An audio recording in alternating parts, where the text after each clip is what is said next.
Bienvenidos a su noticiero PRC Noticias, donde hablamos de ciencia, cultura y antropología.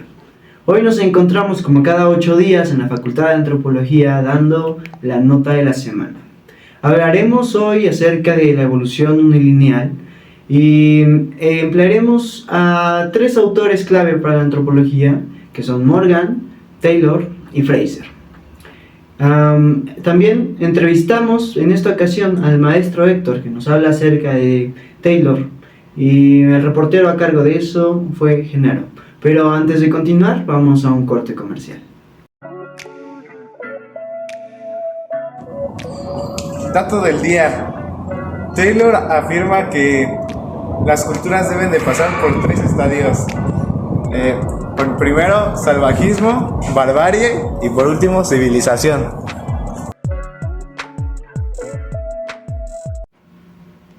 Estamos de vuelta en PRC Noticias. Y antes de continuar con la deseada entrevista, vamos a hablar un poquito sobre James George Fraser.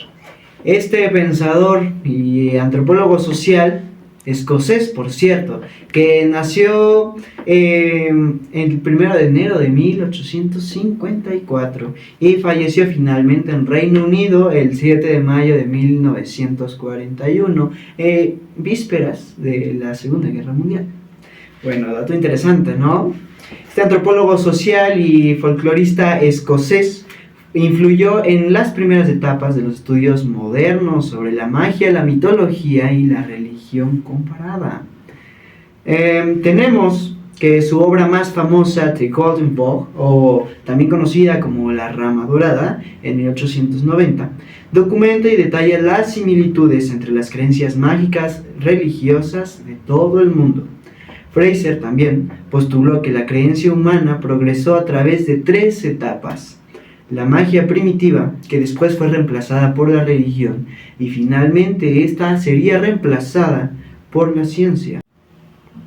Hemos terminado con nuestro exponente Fraser, pero aún falta un pensador y autor más, antropólogo social muy importante también. Y sí, como lo están pensando, es Taylor. Un corte comercial más y entramos de lleno a Taylor y la entrevista que nos otorgó el maestro Héctor. Segundo dato del día. Lewis H. Morgan nació en Nueva York, Estados Unidos. Era un abogado, antropólogo y etnólogo. Y falleció también en la ciudad en donde nació, Nueva York.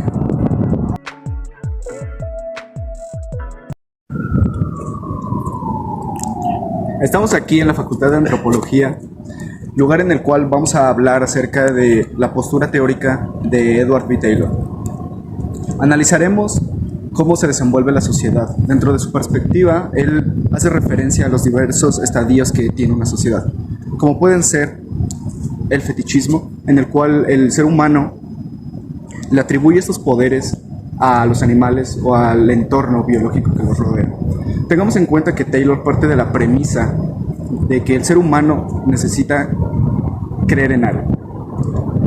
Dicho lo siguiente, con base al animismo que el ser humano le otorga a los objetos que pueden ser incluso su herramienta, un factor biológico de su ambiente, entonces incluso puede ser tomado hacia un factor social, puede ser la guerra. Los humanos creen en algo. De ahí seguimos con el politeísmo. El politeísmo es esta creencia a diversos dioses, de los cuales el humano otorga valor y significado. De ahí seguimos con el monoteísmo. Una característica social actualmente puede ser el cristianismo. ¿Okay?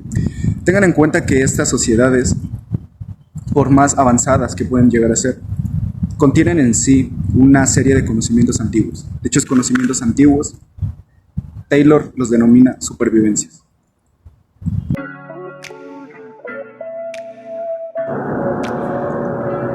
La cultura tiene muchos conceptos, pero para Morgan es creación, construcción y un proceso de estructuras reales. Punto.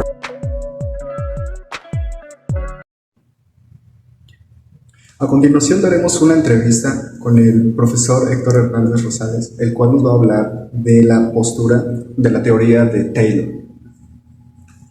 Acompáñenos.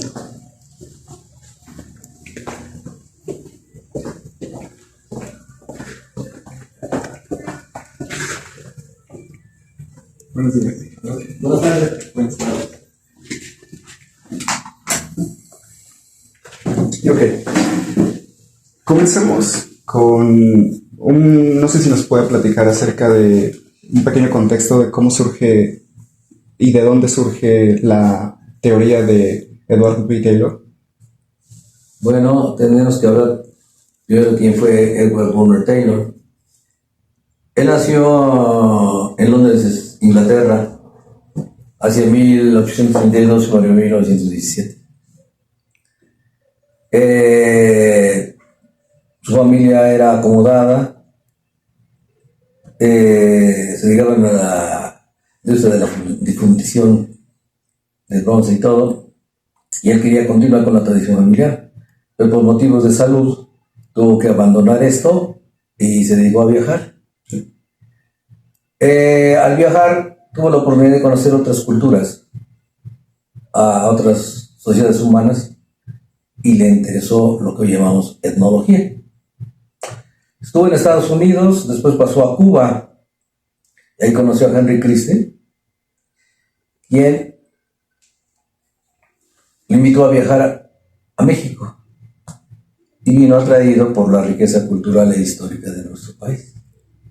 Entonces eso lo motivó mucho para incursionar en el campo de lo que llamamos la antropología, que antes se llamaba la etnología, ¿no? Porque también se le denomina etnología.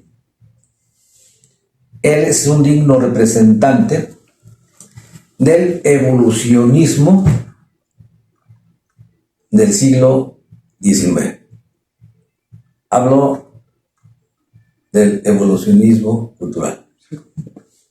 Siguiendo, evidentemente, planteamientos hechos en el evolucionismo biológico, ¿no?, de Darwin y demás, pero aquí se enfoca hasta dar una interpretación evolucionista de lo que es la sociedad y la cultura. Es un genuino representante de lo que pudiéramos llamar la antropología social británica, surgida bajo el amparo del colonialismo. Surgida bajo el amparo del colonialismo británico. A él le tenemos que reconocer el mérito de que en 1871 escribió una obra que se llama Cultura Primitiva. Investigaciones sobre el desarrollo de lo que es la religión, la filosofía, el arte, las costumbres. Y él en sus estudios se apoya en la teoría evolucionista, y en el año de 1971, en su obra que indicaba si unos momentos cultura primitiva, ya en un título corto, aparece el término animismo, que tiene que ver con el alma. Él dice que en el mundo natural, todos los elementos que integran ese mundo natural poseen una alma, y concibe a la sociedad humana como un todo, pero que ha evolucionado de acuerdo a las condiciones en las que se ubica, y con esto alcanzar diferentes niveles de evolución sociocultural. Se casó con Anna Fox y es uno de los más grandes antropólogos británicos del siglo decimonónico. Él es el primer personaje que imparte la cátedra de antropología en la Universidad de Oxford, la cual estuvo al frente de ella hasta 1909. Después estuvo a cargo del Museo Británico y demás, y dejó un gran legado, todo un gran conocimiento de lo que es la antropología social inglesa. A él célebre concepto de cultura, al decirnos que la cultura es ese conjunto complejo que incluye conocimientos, arte, moral, ley, religión y hábitos, y todo lo aprendido por el hombre como miembro de una sociedad. Concepto que es muy abarcativo, un concepto que engloba, Sí. de hecho, toda la producción del ser humano en lo sociocultural, y que es de las más completas que se han elaborado hasta hoy en día. Entonces, todavía sigue vigente ese concepto que él elaboró en esas fechas a finales de la centuria decimonónica. Entonces, es uno de los grandes iniciadores de la ciencia antropológica. Podríamos decir que es uno de los fundadores de la ciencia del hombre, de la cual pues, nosotros somos herederos de todos esos conocimientos, con otras visiones, con otros enfoques, porque estamos ya en el siglo XXI, pero tenemos una gran deuda de carácter científico para este gran precursor de la ciencia como eso, como una ciencia que tiene como objeto de estudio al hombre, al ser humano como un ente biológico, psicológico, social y cultural en cualquier tiempo y espacio. Pues muchas gracias. No, el agradecido soy yo. Es una pequeña introducción a la postura teórica de Taylor, pero creo que sí es, al ser un personaje muy célebre de la antropología, creo que da para más, da para mucho más. Sí, por el momento supuesto. sería todo, y muchas gracias. El agradecido soy yo, y saben, en lo que podamos apoyarles en la medida de nuestros humildes conocimientos, lo haremos con toda nuestra confianza. Muchas gracias, profesor. Vuelvo a repetir, el agradecido soy yo. Bueno, chicos, chicas, señores, señoras, profesores, profesoras, cualesquiera persona que nos esté viendo, hemos terminado con la cápsula noticiera de hoy. Esperamos nos frecuenten más y nos vemos dentro de 8 días.